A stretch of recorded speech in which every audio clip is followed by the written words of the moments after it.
Have you ever worn a wool t-shirt? If not, thank me now, because you guys are in for a treat. Our friends at Unbound Merino sent me these clothes. And let me tell you, these shirts are different. They're 100% wool, but not that old, itchy LL Bean sweater. They're so nice, I just bought 5 more with my own money. They use 100% ultra-fine premium merino wool. It is naturally odor resistant, antibacterial, and fast drying. Their style is minimalist, functional, and timeless. You can work out in these clothes. You can go out in these clothes. You won't look out of place. Matter of fact, you're going to look as good as I do. So click on the link in the description and enter the code Uncle Chael at checkout. That's going to get a special discount off your total first order. Thank you to Unbound Merino for sponsoring this show. All right, guys, this is not a joke, and I have brought proof with me. I am on the websites. I am at something called MMAJunkie.com, one of the larger and more influential websites in our entire industry, but for sure a top tier in terms of the respect it shows to the sport and the respect you can show to the site. They don't get things wrong, by example. They look into everything. They don't bury anybody. They tell the story the way it happened. They're just a good place to go for news. Now, I'm showing you this so you don't think I'm exaggerating. The top story actually happens to be about yours truly. Sonnen lauds Masvidal for accepting Colby Covington fight. Next story down. UFC loosens their COVID-19 policy. Next story down. Felipe suspended 18 months by the NASDAQ. Attaboy, Felipe. I knew I always liked you. Next one down, spinning back click. How many titles will change hands at UFC 270? Next one down. Now I'm off the page. I'm scrolling. Are you seeing that I have to scroll with my finger to go up here? The mergers of Lobo Gym inside a Mexican MMA hotbed. Now here's my favorite part. There's an advertisement for Ciryl Gane and Francis Ngannou. There's not an article. The only reason Francis and Ciryl are on MMA Junkie right this moment is because somebody bought a buy. Let's see what's underneath that. Certainly it's going to be about the Heavyweight Championship soon, right? No. Brandon Moreno throws a birthday party for his daughter.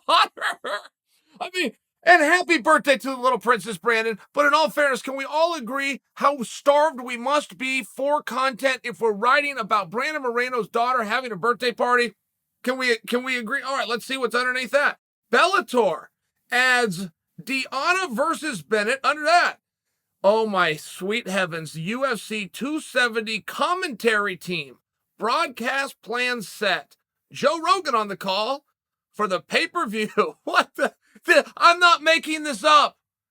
Do you know how starved you would have to be to turn in content to cover Brandon Moreno's daughter's birthday? Good for you, Brandon. I promise you I'm not teasing you. Do you know how starved you would have to be? They put out who's announcing the show. Who gives a goddamn who's announcing the show? The Heavyweight Championship is on the line. 2 of them. The interim championship and the undisputed championship.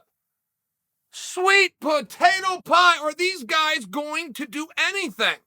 And it's not as though the boys at MMA Junkie couldn't carry the load for them. Boys at MMA Junkie know all about it. When you get somebody like Junkie, and I'm speaking out of school here, I have not talked to the good men and women at MMA Junkie, but when you get somebody like Junkie who doesn't cover you, that means they're pissed at you, which means the writers at Junkie put in requests for Ciryl and for Francis and got told no. That's a guess. I don't know that for sure.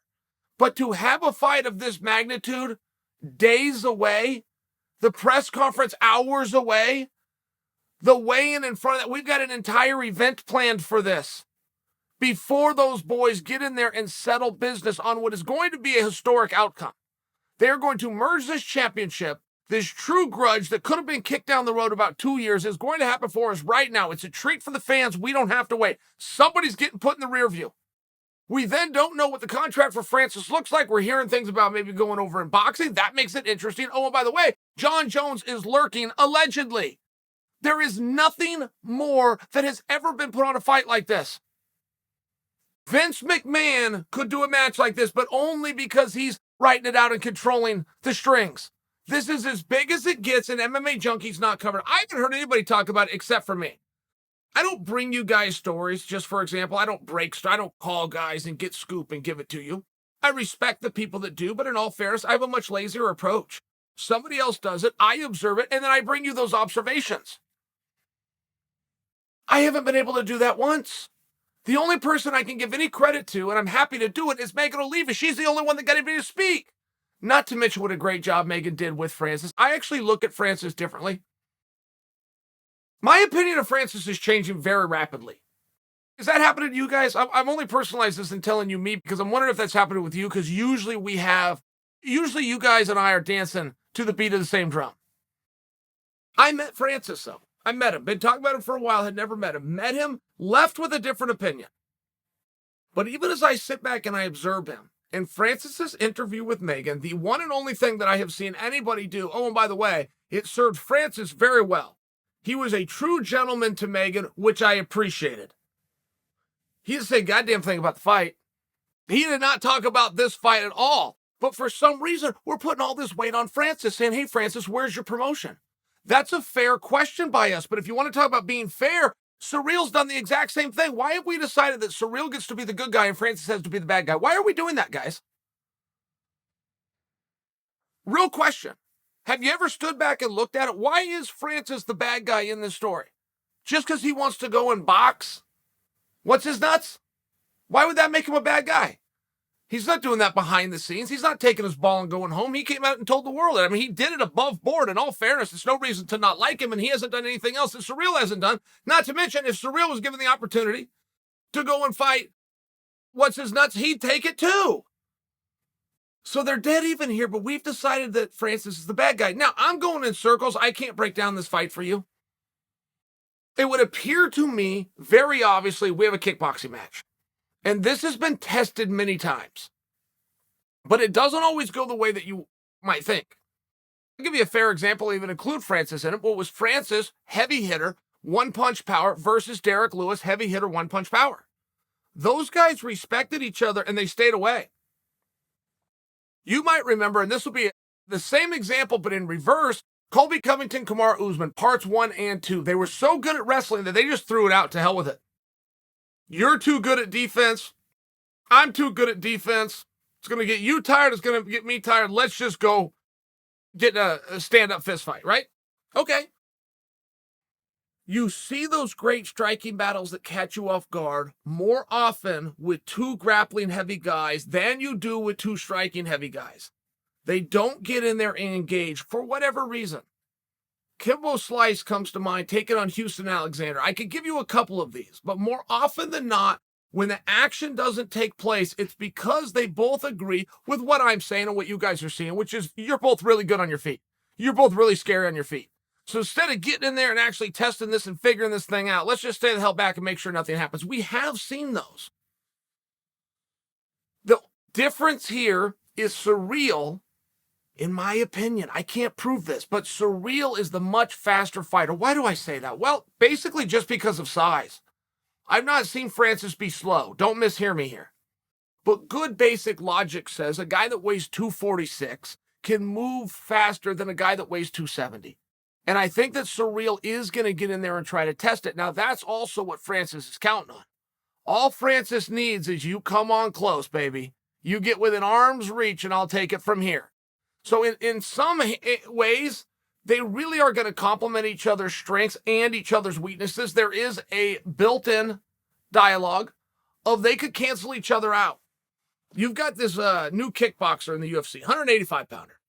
Pierre, very good, and his claim to fame at this point is that he defeated Israel Adesanya in kickboxing. And a lot of people are really clamoring to see that fight. I'm one of them.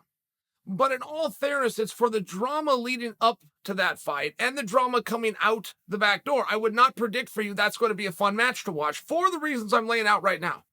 You have two guys that do the same thing. And whether they know it or not, it's an ego battle, and they will avoid doing that thing because they don't want to risk losing at that thing.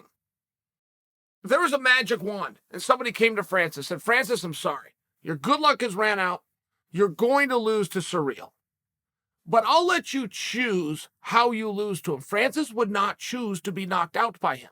Not when Francis is trying to build himself as this great, powerful striker and go over and fight Tyson Fury. Now, Francis would say, Chael, why would you even say that? That's silly. I got it. It's subconscious. Francis doesn't know that that's a built-in piece. But it's also built in for Ciryl. Ciryl, who is the guy who's never been taken down, who's supposed to be this great kickboxer, and he is, also doesn't want to lose in that realm. So it's a subconscious thing that keeps each other from each other. So how is the fight going to go? And I will tell you one thing from that sparring footage that I got. I don't have anything out of that you guys don't, other than the fact that Francis is a better athlete than I knew. Before I saw that training footage, I thought Francis was a monster. And he's got really good power. And he's got a pretty big heart. And he's got good courage, and he's willing to go out there. Like, I could give Francis a whole bunch of compliments, but great athlete wasn't one of them. And not very many men walking the planet that weigh 270 pounds are great athletes. You just don't see a lot of it. They got the heavyweight from Minnesota, Gable Steveson, is hitting a backflip after he wins the Olympic Games. Sports Center was more interested in the fact that a man that was 280 pounds could do a backflip than they were that he just became the youngest Olympic champion in history. I mean, in all fairness, you just don't see this huge level of athleticism. And I did see Francis coming up with the teeps. I did see Francis hitting spinning wheel kicks. And he was just stretching out. He wasn't trying to hurt anybody, but I was seeing these movements. I was seeing Francis do things that the biggest guy I've ever seen that can do those things is Jon Jones. So we've got all these different directions for this fight.